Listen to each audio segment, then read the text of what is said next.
Hello everybody, welcome back for another video. Hope you're all doing well and that you're all having an incredible day. This is a follow-up to the last art video that I did. I'm going to be going over a number of questions and things that people were asking me. A lot of the same things kept on popping up, so I will try my best to fit in as many questions and or answers as possible. If once again I miss anything, please tell me so that I can provide more information. One of the main questions that kept on popping up was how to store your art collection. This is not an easy thing to answer. I saw about at least 38 in a cluster asking the exact same question. Part of the problem is your art collection can look dramatically different from someone else's, and there's many different ways to actually collect art. One of the main ways when people think about collecting art, for those of you who did not see the last video, as I mentioned, it doesn't always have to be a painting. It does not always have to be a gigantic, massive masterpiece. However, if you're looking at the screen, you can see someone. One of the more typical ways, and I'll tell you beforehand, even then, I have chosen myself at the moment not to collect gigantic paintings. Why? Limited space. I don't live in a massive, ridiculous mansion, so I would run out of space eventually, especially I've collected a couple hundred pieces, and a lot of them have focused on either sculptures, toys, art toys, whatever you decide to call them, and or art prints. So they're a lot easier to actually collect. And I would even, if you're trying to get in at a particular price point, i.e. a lower price point, and you're not trying to spend an enormous amount of money to where you have to do something like this, where it's wrapped in tons of plastic and all these other things to be able to protect it, this is probably why you are continuing from the last video, because the other point of this is that I don't collect pieces. I mean, I've bought pieces that have cost a couple thousand, but it's more like you don't have to spend millions in order to be able to buy art, enjoy art, collect art, invest in art, etc., etc. So if you're trying to get into the actual painting portion of the art collector world, you will have to find someone to actually help you frame them, which is also very expensive if you want to protect your investment. And the secondary part is you'll actually have to find someone as well to help you to be able to wrap these things up, unless you figure out how to do it yourself. It's probably not that difficult. It's just tons of bubble wrap and tape. However, you also get into the entire part of scratches and bends and breaks and all that. And it's something that my brain just doesn't want to, at the moment, particularly deal with. However, this is a bit more of an intense photo, if you kind of want to say that. You can store them however you want. If you decide to get into sculptures and or bare bricks, which is what these gigantic things are, a lot of people display them in different ways. There's a difference between obviously displaying and storing, and I think a lot of people ask how to store certain things. These are, I believe, the 1000% bare bricks. They're really tall. They actually come in a gigantic box. I had a couple of them. You can store them in a closet. I think one of the most important things that you should probably think of before starting your art collection is how much space do I want to dedicate to this? I say that because in one of the extra rooms where I live, I was storing all of my art. And the issue is that very rapidly, I had this magical idea in my head that I could just continue to buy and so, and it would all fill up the room and look very magical. And then I realized, oh, I need that room for something else. So a lot of it ended up going into the basement. A lot of it is in actually other rooms. The entire point is you have to, I guess, trying to find your limits as to exactly how much space you have, depending on what you're trying to get. So if you have a massive amount of space and you've been looking to get into bare bricks, these gigantic things right here, have at it. If you find yourself having less space, but you still would like to invest in sculptures, this is where many other artists, like we were talking about before, such as Cause and Ron English and many other ones also come in, because their sculptures may be only up to this kneecap right here, which then gives you a lot more space. You can have hundreds of them for the size of one of these. It just really depends on what kind of art you want to buy, what kind of art you would like to invest in, and if you have the space to really store it. Because it comes as easy as if you buy something. I myself, when I buy art, when I collect art, I 99.999% of the time am not taking an item out of its original box. If it is wrapped, I keep it wrapped because I want to preserve it, because at some point eventually in the future, whether it goes to my kids or I decide to sell it 20, 30, 40 years down the line. I want to have the original packaging. I don't want this to be scratched up, messed up, full of dust, dirt, oil, whatever, how things end up getting all gross looking. This is another example. People have, especially when it comes to figurines like this, all mainly, a lot of this is cause. I see some Ron English in there as well. Depends on how you want to, but like you can see even like a size difference between these and the other ones. Like the other ones probably come up to around, I want to say like around like this tall for the actual storage. He even has the original boxes. This is what I do. I don't take them out. The other point being, getting off of the actual figurine and or art toy thing, is the actual storage of prints, which is what I focus on. I like collecting prints. They're flat, they're easier to store, and I actually use this company right here. I thought if I zoomed in, you'd be able to see the actual image a lot better. It didn't work out. I got them from a company called Itoya. It's Itoya. This is not paid advertising. I do not do this on this channel.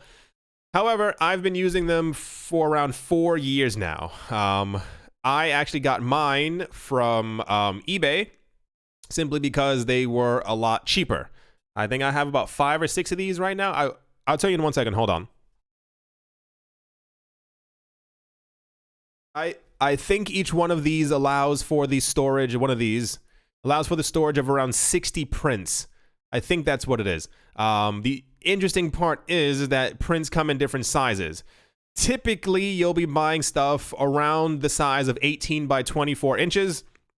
I don't know what it is in centimeters, because even in European countries and other countries around the world, they typically will say the actual inch size as opposed to the centimeter size when it comes to prints. So you will typically be getting stuff that's 18 to 24.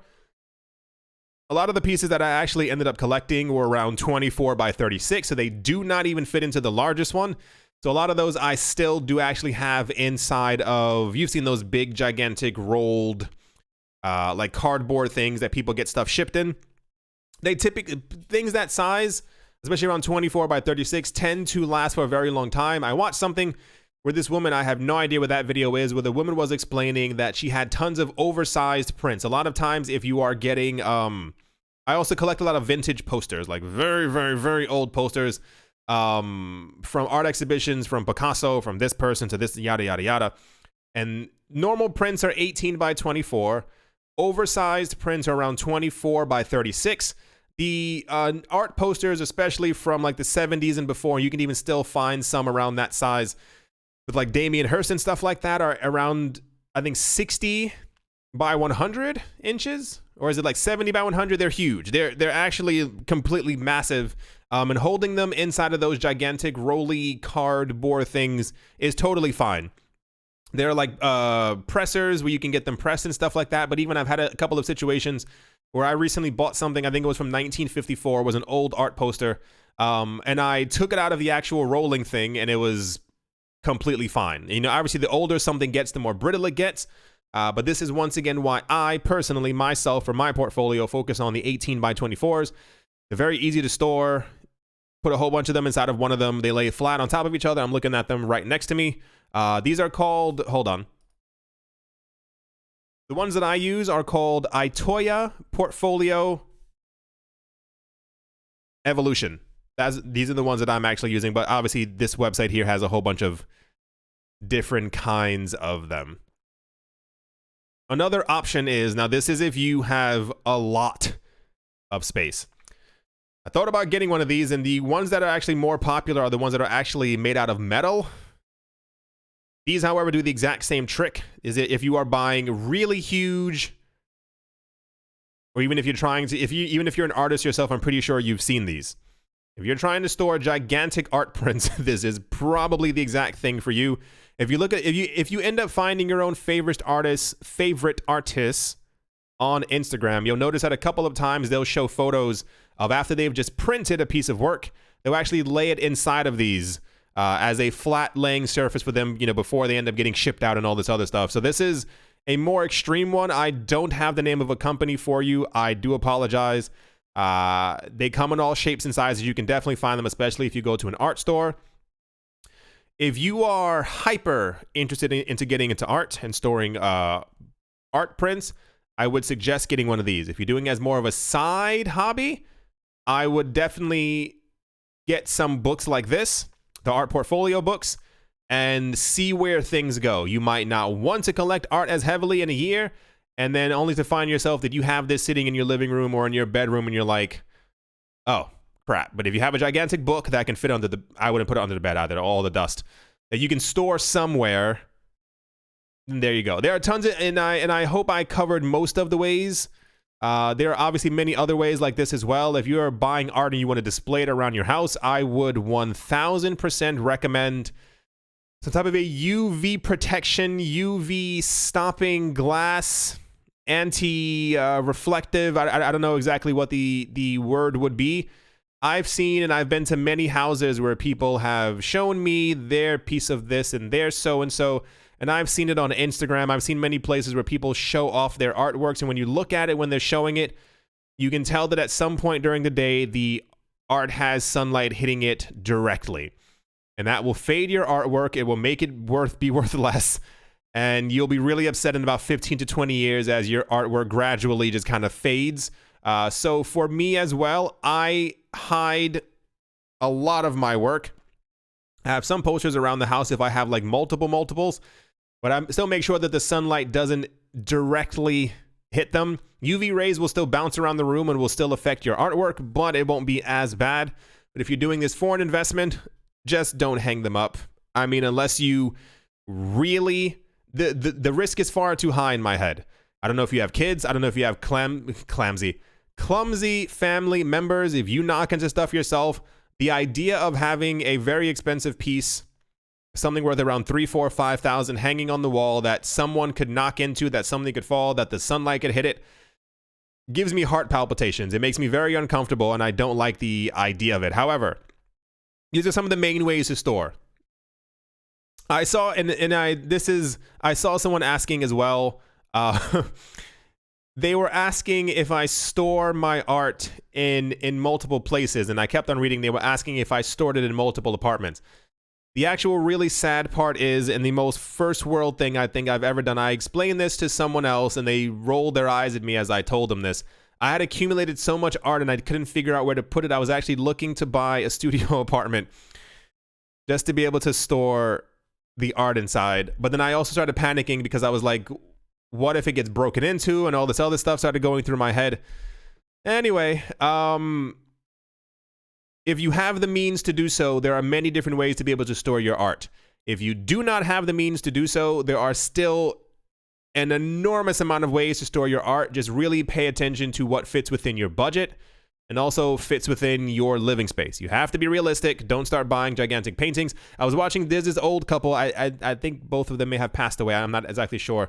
There's a documentary about them. They were this couple from New York. They were buying art, I think, since the 50s or 60s. They would go to different events. They would meet these brand new artists. They would love their work, and they were like, kind of, okay, I'll give you $5 for it. And they would buy their painting, and they stored it inside their house. The amazing part was that a lot of the artists who they ended up buying from became incredibly famous. The issue was that I think they lived in a 1-bedroom or a studio apartment in New York City. They had no space to move, and when camera people were showing their place, I think in the early 2000s, it looked like a dramatic art jungle, and I'm not sure how they were breathing in that place either, because it was just rolled up paintings and all this stuff was in the air. Anyway, it's possible, just a matter of how far you actually want to go. This is another thing for how to store the art prints. Yeah, there are many different ways, but the easiest way that I found is either with this thing or with the actual art books. Is the easiest way to store prints. The easiest. Even ones that have signatures on them, the signature obviously eventually dries, and then you can continue collecting a lot more. Another question that people were asking was how to make sure that they were buying authentic works of art. Provenance is very, very huge in the art world. If you are buying something, and this is just what I suggest, I know it may not always be possible. Try to buy 99% of the time directly from the artist. Like I said, I know it's difficult. One of the easiest things I think for you out there would be is as you are trying to find the artist who you want to buy from, Either go to artcollectors.com or to Espresso Beans, EXPRESSO beans.com. And on these websites, they typically have a link somewhere where you can actually get to the actual artist's website. This is the easiest way and it's the safest way. Why? Because you know that it is authentic, it's coming from the artist, and 9 out of 10 times they provide you with a certificate of authenticity, which is pure gold in the art world. You need to have provenance for your work if you plan on selling it. People are so good at faking things, it's actually a bit scary. You have to know that what you're buying is real. People were asking before, and I'll get to it in 1 second, should they buy on eBay? The easiest answer is a gigantic no. It is so easy to, especially art prints. I've seen the greatest forgeries ever. It's incredibly easy to do them. A lot of people don't realize with 3D printers, there's so many different things. You can copy anything, and I mean anything. There are documentaries, if you've never watched them. There are towns throughout China where people sit there all day replicating the exact same painting over and over and over and over and over and over. And I had about 15 more overs, but I decided not to say all of them. You can replicate anything. The safest way is to get it directly from the artist website or their Instagram or their so-and-so and have them mail it, send it directly to you.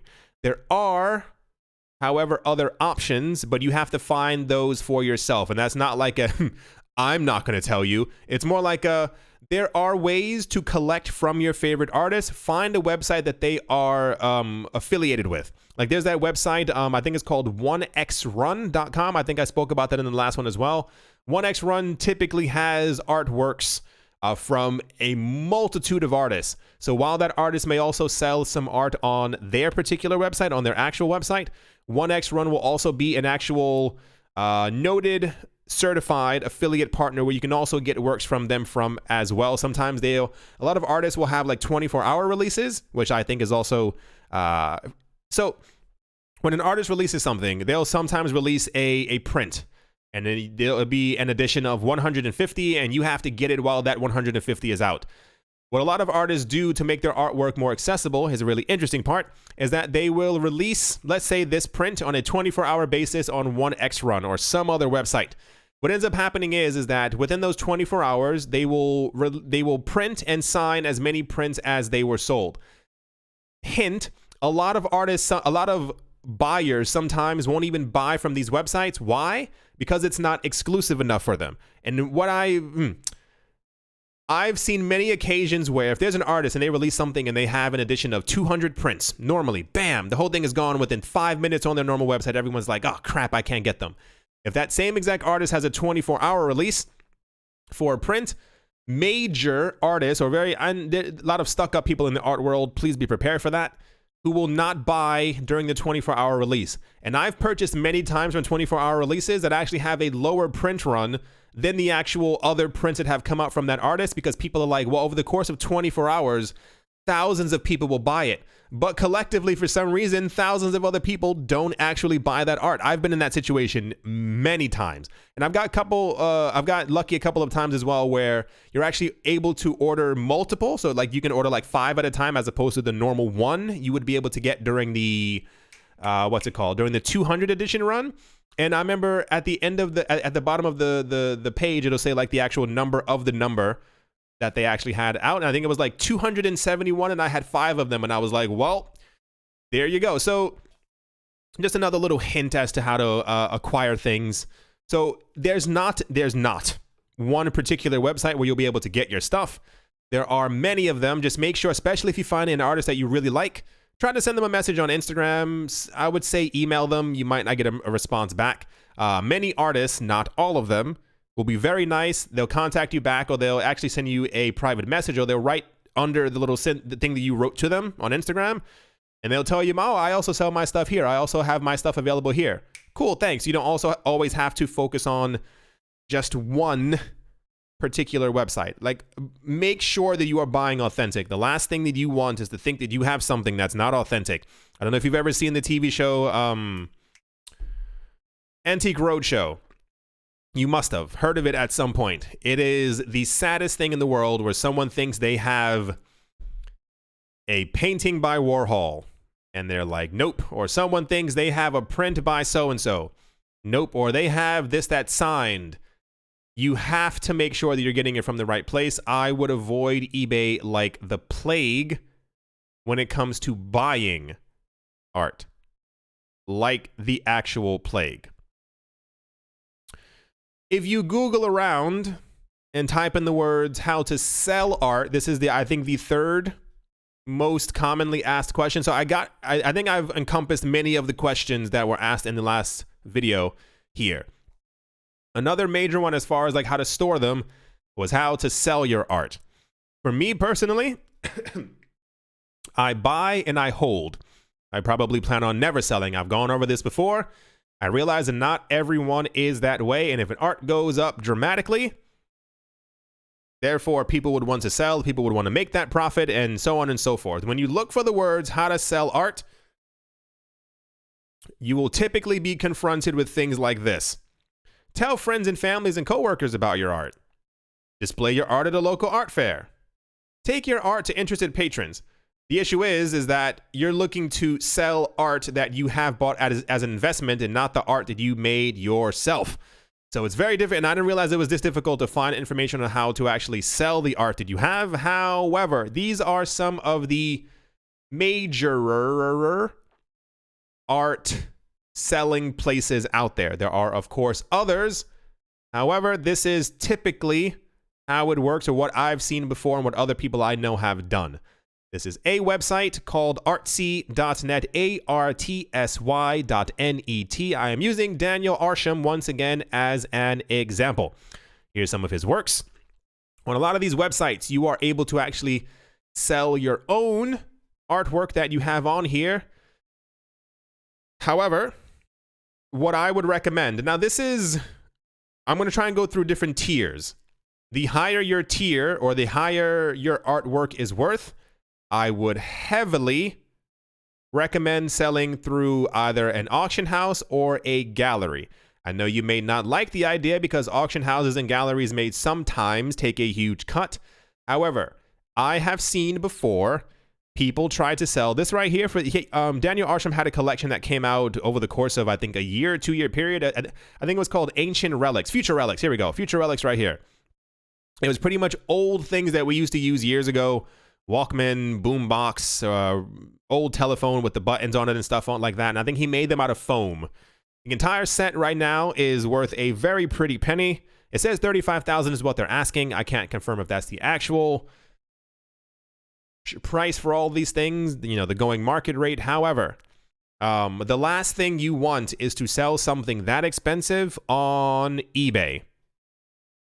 You would be destroyed inside if you sold something for $35,000 and then someone who bought said item said or told eBay, I didn't receive it.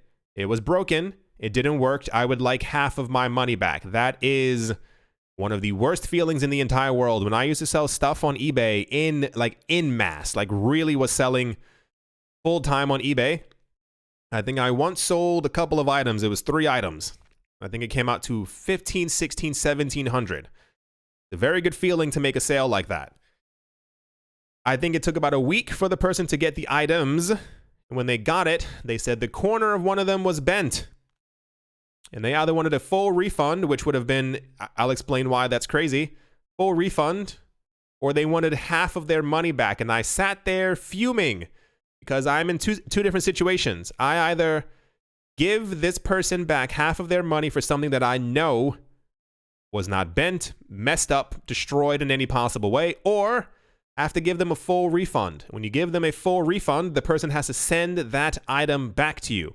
Now, what happens if you give them all of their money back and they send the item back to you and they bent it? They messed up something else taking it out of the packaging. You are now in possession of something that is no longer worth $1,500.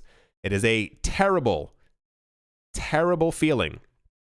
If you are trying to sell something that is worth a pretty penny, try and go through, I mean, you can chance it with eBay. People do it all the time. I've seen some crazy sales on eBay. People do it a lot. but try and go through a company who can really sell it for you and also not take an enormous cut. That is on Artsy. This one right here is artbrokerage.com. I'm pretty sure you can figure out exactly what that is for. It's kind of the same exact idea. You have to make sure. Now, Artsy and Art Brokerage might not be the top of the places. They may not be Christie's. They may not be Sotheby's and or Bonhams. However, it's better. It's one of the better choices. And even then, please, stuff is very expensive. Please make sure that you do your own research. It is imperative that you do not simply take my word for it, that you also go out there searching as well. I know it is not that easy to find a lot of this information, but I found it, and you can as well. You do not want to sell on a website where you are not getting the proper price, where you are getting ripped off, where you are having your item lost, stolen, whatever the actual case might be. You do not want that to happen to you. Don't fall into that trap. Another one is artnet.com. Kind of the exact same idea. These are some of the largest names, and I showed you these three in particular: artnet.com, artbrokerage.com, and artsy.net, because, and I'll tell you this as well, when I'm looking for things to buy, I usually use these as a reference because of how popular, well-known, well-used they actually are. I look through a lot of the things to make sure that the prices that I'm buying at are relatively the same or lower. If I know that I'm getting a very good deal, it's because I typically look through a couple of these websites. Little trick I learned a while ago. And of course, the last one is actually eBay. I would recommend, if you're selling stuff for a couple of $100s, give eBay a shot. They do have a lot of... eBay is trying to have more seller protection, but my experience before in the past was not like eBay. However, even just here, these are examples. People definitely sell high amount items on eBay. This is one of the eBay is definitely one of the easier places. The other ways may take a bit longer. However, it's the satisfaction of knowing. I think it's just the security. Once again, these are not the only places to be able to sell. However, these are some of the more well-known ones. And also, please don't buy off of eBay. It's so easy. These are incredibly, for those of you who don't know, these are a lot of Cause's most popular figures, sculptures, stuff that he's created. You can fake these very easily. So always be wary when buying off of eBay. I know that it's very, I want to use the word ironic, saying, yes, if you want to sell there, don't buy there.